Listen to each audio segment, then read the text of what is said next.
మనం ఒక రెస్టారెంట్కి వెళ్తాం.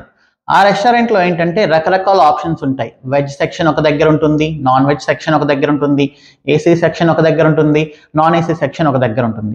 మనం రెస్టారెంట్లోకి ఎంటర్ అవ్వగానే ఒక పర్సన్ వచ్చి మనల్ని వెల్కమ్ చేసి హలో సార్ అని చెప్పి మనల్ని విష్ చేసి మనకి ఏం కావాలో అడిగి తెలుసుకొని ఆ సెక్షన్లో ఏ టేబుల్ అయితే ఖాళీగా ఉందో అక్కడికి తీసుకెళ్ళి మనల్ని కూర్చోబెడతాడు. మనం వెళ్ళిన తర్వాత ఒక వెయిటర్ వచ్చి మన దగ్గర ఆర్డర్ తీసుకొని వెళ్తాడు.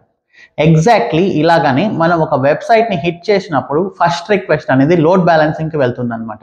ఆ లోడ్ బ్యాలెన్సర్ మన రిక్వెస్ట్ యొక్క యూఆర్ఎల్ని చెక్ చేసుకుంటుంది. ఒకవేళ మనం netbanking.hdfc.com అని హిట్ చేసింటే అది నెట్ బ్యాంకింగ్ సంబంధించిన గ్రూప్ ఆఫ్ సర్వర్స్కి ఆ రిక్వెస్ట్ని ఫార్వర్డ్ చేస్తుంది.